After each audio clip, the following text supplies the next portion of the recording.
Next example 5.15.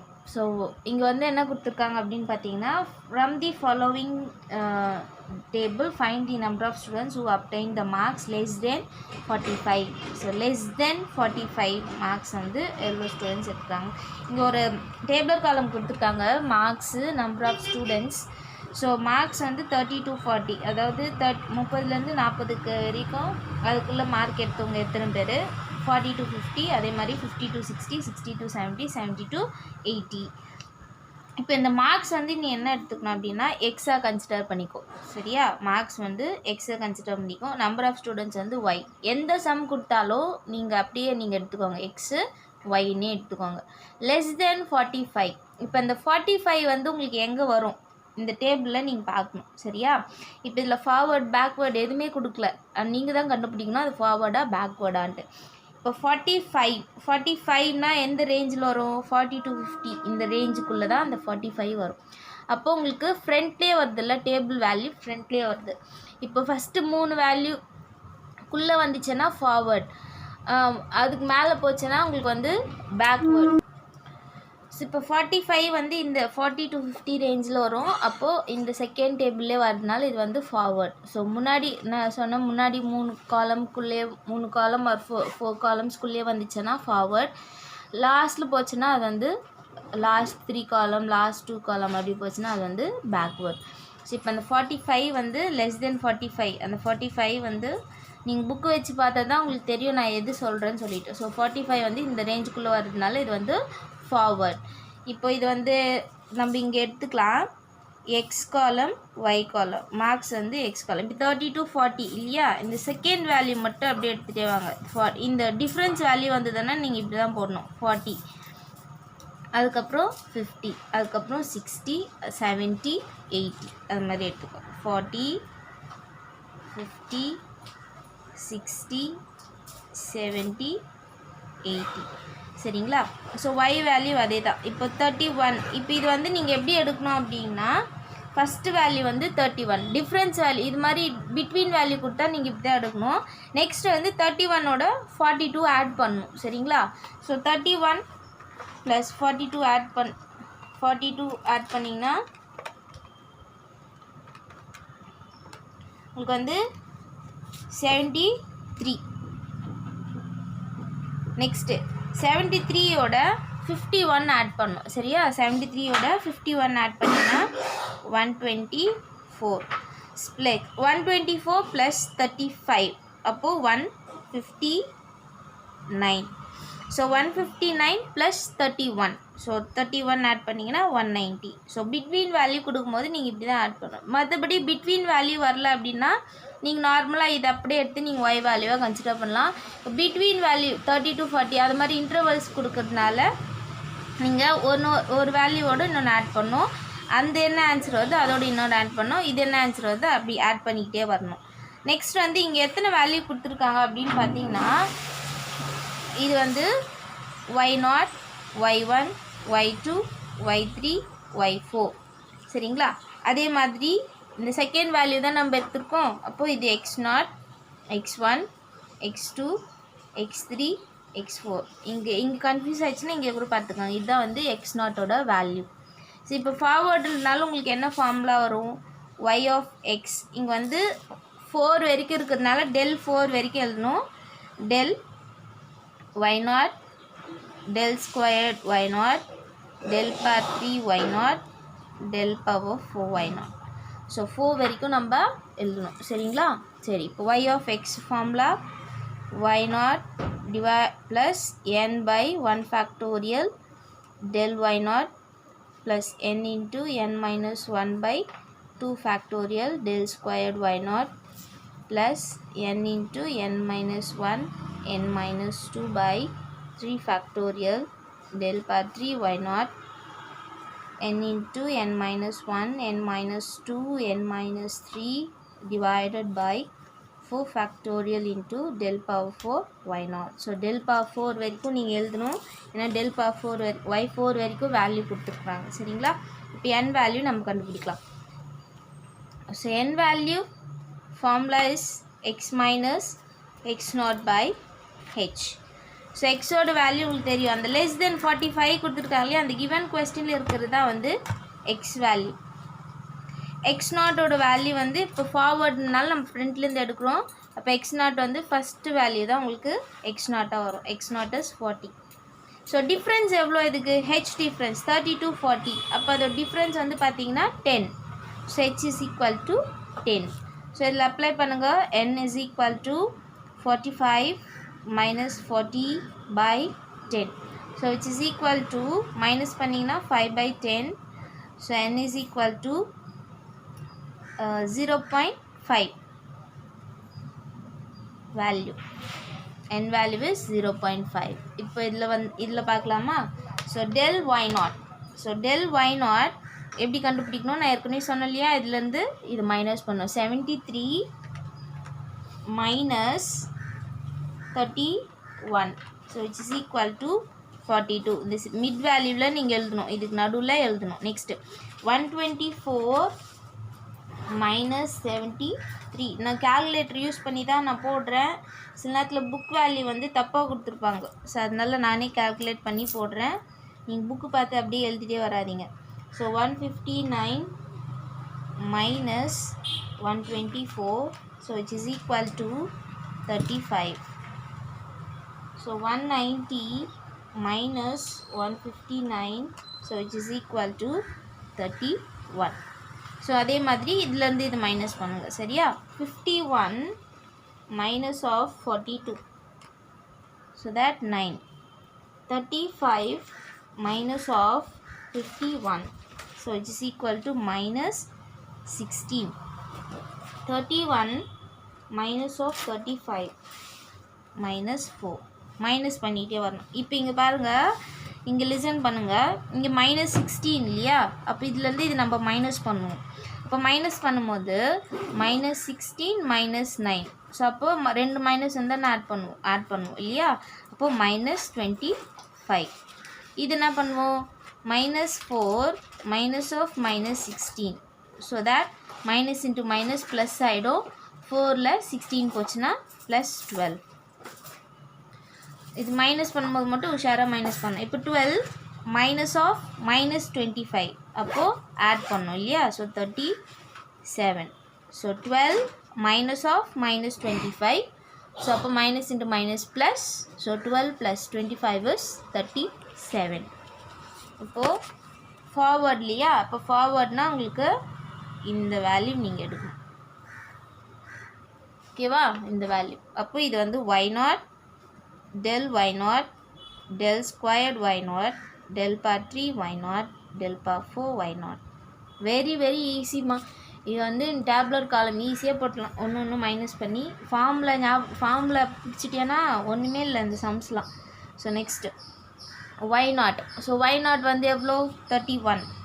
So 31 plus என்னோட value is 0.5 by 1 factorial is 1. So del y naught is 42 plus n into n minus 1. So 0.5 minus 1 divided by 2 factorial is 2.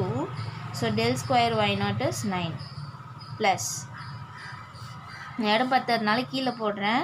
So 0.5 minus 1, 0.5 minus 2, 3 factorial is 6.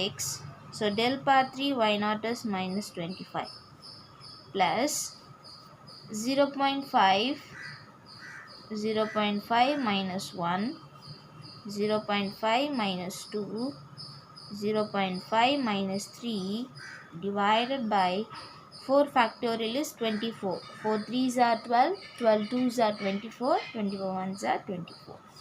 Del power 4 y naught is 37.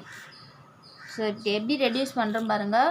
31 அப்படியே போட்டுக்கோங்க, 1னா அப்படியே divide பண்ணாலும் அதே answer தான் வரும். So 0.5 into 42 plus இப்போ இது reduce பண்ணலாம். ஸோ 0.5. ஸோ 0.5ல் 1 போச்சுன்னா minus 0.5 into 9 divided by 2 plus. So 0.5 minus 0.5 இதில் போச்சுன்னா -1.5.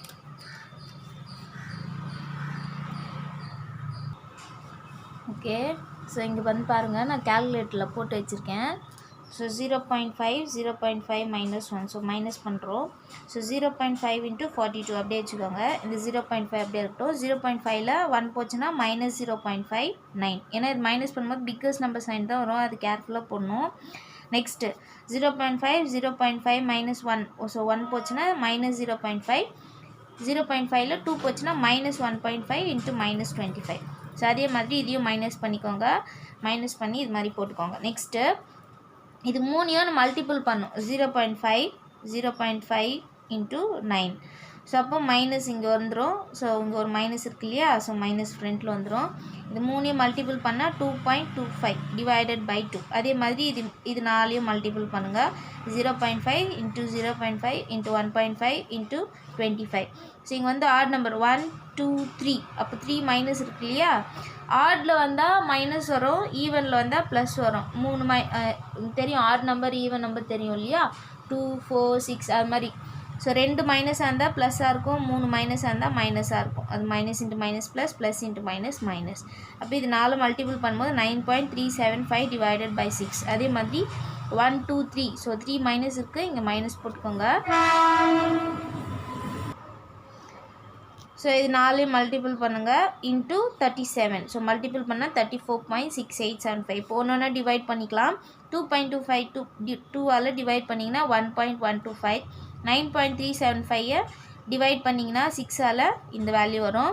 இந்த வேல்யூ 24ஆல் டிவைட் பண்ணால் இது வரும். ஸோ எல்லாமே ஆட் பண்ணிங்கன்னா 47.867. அப்போது 5க்கு மேலே போச்சுன்னா ஒன்று ஆட் பண்ணுவோம் இல்லையா, ஸோ அப்போது ஒன்று ஆட் பண்ணும்போது சில பேர் என்ன பண்ணுவேன், இந்த 2 வேல்யூவோடு எழுதிடுவேன். அப்படி எழுதினாலும் கரெக்ட் தான். ஸோ 3 வேல்யூ எடுத்து கன்வெர்ட் பண்ணி எழுதினாலும் கரெக்ட் தான். எப்படி போட்டாலும் கரெக்ட் தான், ஏன்னா ஃப்ரண்ட் வேல்யூ தான் உங்களுக்கு மெயின் வேல்யூ.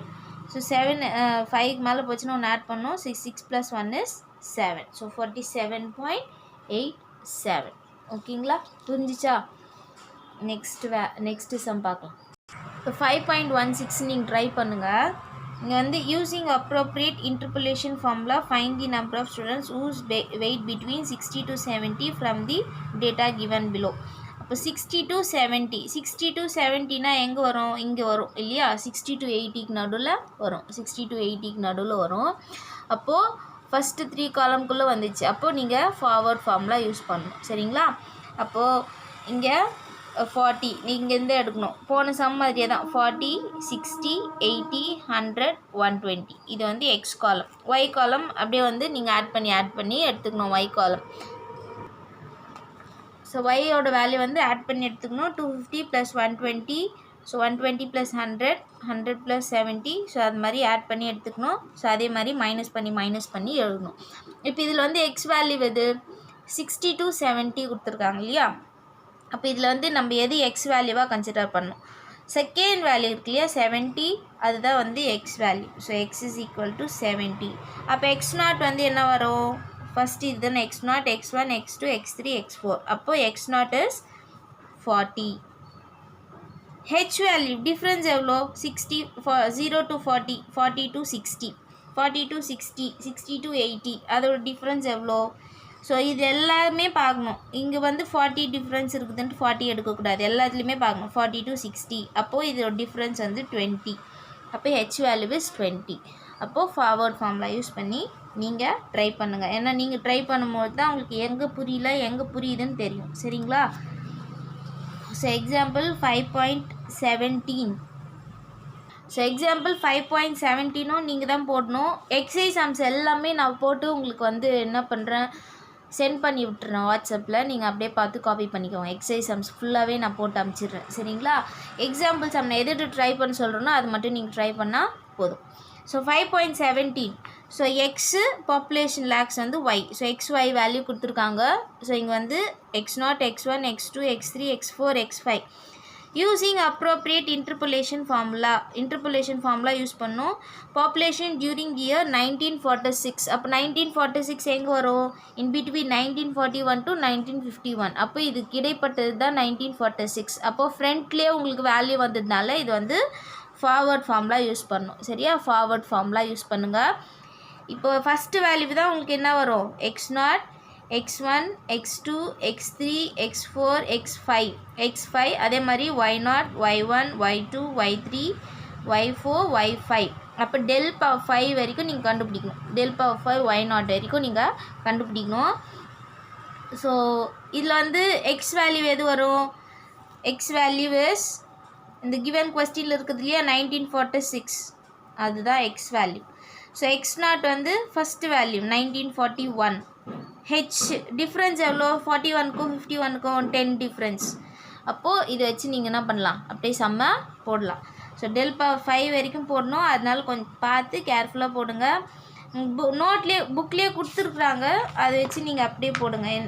அதில் வந்து ரொம்ப எக்ஸ்பிளைன் பண்ணியெல்லாம் போடல, மல்டிப்புல்லாம் நீங்கள் தான் பண்ணணும். மல்டிப்புல்லாம் பண்ணி உங்கள் கரெக்டாக டிவைட் பண்ணி ஆன்சர் மட்டும் நீங்கள் செக் பண்ணிக்கோங்க கரெக்டாக வருதா அப்படின்னு சொல்லிட்டு. சரிங்களா?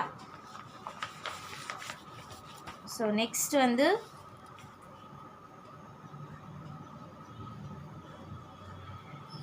இதுக்கப்புறம் வர்றதெல்லாம் வந்து பேக்வேர்ட். ஸோ பேக்வேர்டு வந்து நான் எப்படி போடணும்னு நான் சொல்கிறேன். சரிங்களா? டுமாரோ கிளாஸில் நம்ம பேக்வேர்டும் லக்ராஞ்சியும் பார்க்கலாம். பேக்வேர்டு எக்ஸாம்பிளில் இருக்கிற பேக்வேர்டு லக்ராஞ்சி மட்டும்தான் நடத்துவேன். ஒரு சம் தான் நடத்துவேன். எக்ஸசைஸ் வந்து நான் போட்டு உங்களுக்கு கொடுத்துருவேன். நீங்கள் வந்து அண்டர்ஸ்டாண்ட் பண்ணிக்கோங்க. சரியா? ஸோ அண்டர்ஸ்டாண்ட் பார்த்தாலே உங்களுக்கு புரிஞ்சிடும். இப்போயே ஓரளவுக்கு உங்களுக்கு ஐடென்டிஃபிகேஷன் பண்ணிட்டுக்கலாம் எப்படின்னு சொல்லிட்டு. ஃபார்வேர்டுக்கும் பேக்வேர்டுக்கும் மைனஸும் ப்ளஸ்ஸும் மட்டும்தான் வித்தியாசம். மற்றபடி எல்லாமே சம் அப்படியே தான் போடணும். ஃபார்வேர்டுன்றப்போ இந்த வேல்யூ எடுக்கணும், பேக்வேர்டுனா இந்த வேல்யூ எடுக்கணும். அதுதான் நீங்கள் ஃபார்வேர்டாக பேக்வேர்டான்னு எப்படி வச்சு கண்டுபிடிக்கணும்னா அந்த கிவன் வேல்யூ வச்சு தான் நீங்கள் கண்டுபிடிக்கணும். Estimate the value of x value y value கொடுத்துருப்பாங்க கொஸ்டினில். அதை வச்சு தான் நீங்கள் ஃபார்வேர்டாக பேக்வேர்டான்னு கண்டுபிடிக்கணும். அதே மாதிரி ஃபார்வேர்ட்னா என் வேல்யூ வந்து ப்ளஸில் வரும், பேக்வேர்டு வந்து மைனஸில் வரும். என் வேல்யூ வந்து மைனஸில் வரும். ஆனால் அது வச்சு நீங்கள் கண்டுபிடிக்க முடியாது. ஏன்னா எக்ஸ் வேல்யூ x0 வேல்யூ தெரிஞ்சால் தான் நம்ம இதுவே கண்டுபிடிக்கணும். அப்போ நீங்கள் இதிலே நீங்கள் கண்டுபிடிச்சிடலாம் இல்லையா? ஃபார்வேர்டாக பேக்வேர்டான்னு சொல்லிட்டு எஸ்டிமேட் வேல்யூ வச்சு நீங்கள் கண்டுபிடிச்சிடலாம். ஸோ அதனால் நீங்கள் போட்டுட்டு அண்டர்ஸ்டாண்ட் பண்ணுங்கள். அண்டர்ஸ்டாண்ட் பண்ணிவிட்டு நான் கொடுத்த எக்ஸாம்பிள் சம் ரெண்டையும் ட்ரை பண்ணுங்கள். கண்டிப்பாக ஆன்சர் வரும். நீங்கள் போட்டு ட்ரை பண்ணால் மட்டும்தான் இந்த சம்மெல்லாம் நீங்கள் எக்ஸாமில் போட முடியும். இந்த டேரெக்டாலாம் நீங்கள் கண்ணில் பார்த்தெல்லாம் போட முடியாது. ஏன்னா அங்கே போய்ட்டு குழம்பிடும் உங்களுக்கு. எது மல்டிபிள் பண்ணோம், மைனஸ் வருமா ப்ளஸ் வருமா, எது எடுக்கணும் நீங்கள் மெயினே வந்து இந்த x0 y0 கரெக்டாக இருந்தால் தான் இது ஃபுல்லாகவே உங்களுக்கு கரெக்டாக வரும். இதில் நீங்கள் தப்பு பண்ணிங்கன்னா ஃபுல் சம்மே உங்களுக்கு தப்பு. ஸோ அதனால தான் சொல்கிறேன், நான் போட்டதோடு நீங்கள் விடாமல் நீங்களே ப்ராக்டிஸ் பண்ணுங்கள். ப்ராக்டிஸ் பண்ணால் மட்டும்தான் போட முடியும். So thank you. இன்னொரு கிளாஸ் வந்து உங்களுக்கு முடியுது. நாளைக்கு பேக்வேர்டும் லக்ராஞ்சியும் நம்ம பார்க்கலாம். சரிங்களா? தேங்க்யூ.